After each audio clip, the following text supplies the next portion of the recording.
Hey, Lakeshore, welcome to Life Lifters. My name is Frank DeLuccio. Thanks for joining us for these short devotions each day that we hope would really bring a lift of encouragement to your life and to your week. And today I want to talk to you about Matthew chapter 6, verses 22 and 23. Some of you know that before I was a pastor, I was a mechanical engineer, and so I've got this geek side to me that I love taking a look at things and understanding how they work and how they're designed and put together.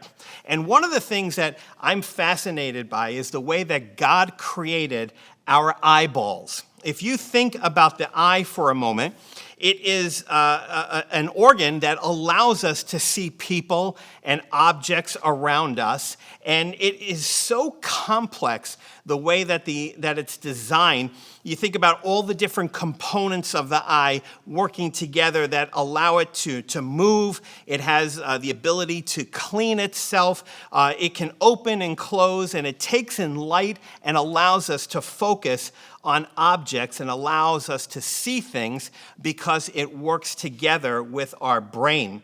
But, you know, there's one thing that our eyes cannot do, and that is this. Our eyes cannot focus on two separate objects at the same time. Our eyes can only focus on one object at any given moment. And Jesus knew this. Jesus, who created us, who created our eyes, who designed the eye, he knew this, and he used our eyes as an illustration to help us understand the importance of remaining devoted to God. And so Matthew chapter 6, verses 22 and 23, Jesus said this, "The eye is the lamp of the body. If your eyes are healthy, your whole body will be full of light.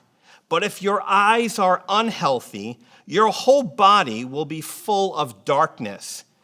If then the light within you is darkness, how great is that darkness?"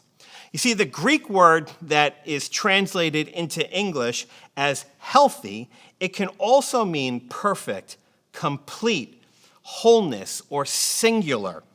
So the eye that is singularly focused is a metaphor for being fully devoted to God. And when we focus our eyes on that which is good, that which is pure and holy, on those things that are pleasing to God, then our entire body, Jesus tells us, will be radiant and filled with light. Our eyes, which is the lamp of the body, will lead us to follow God with full devotion, and we won't have to worry about material items and the things that the world tries to entice us with and to draw us away from God with. So focus on that which is good is the message that Jesus is telling us. Be devoted to God.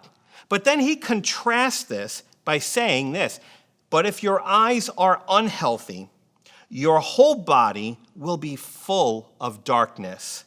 If then the light within you is darkness, how great that darkness."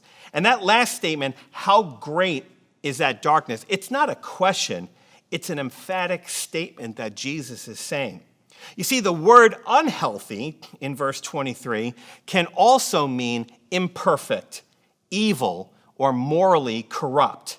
This is a metaphor for following after all of the trappings and material items that the world has to offer.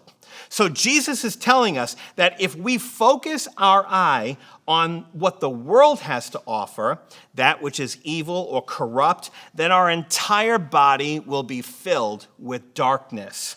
I don't know about you, but that doesn't sound good to me. And when our body is full of darkness, we will have no light to guide us, and we will wander and remain lost and hopeless in such great darkness. So we have a choice. We can only focus on one thing. So what will we choose to focus on? Will we focus our eye on God and remain devoted to him? Or will we let it wander and will we allow it to focus on the things of this world? Will you focus on God and the eternal things that please him? Or will you focus on the world and the temporal, counterfeit pleasures that this world has to offer? Maybe you're struggling to focus on that which is good and remain devoted to God. I want to encourage you then today to go a little bit deeper. Take your Bibles and read Philippians chapter 4, verse 8. Then flip over to Romans chapter 12, verses 1 and 2. I hope that these verses will give you some encouragement and some insight and ways to stay focused on God today. I hope you guys found this challenging and encouraging at the same time. And I want to encourage you right now, don't just have a great day, go and make a great day.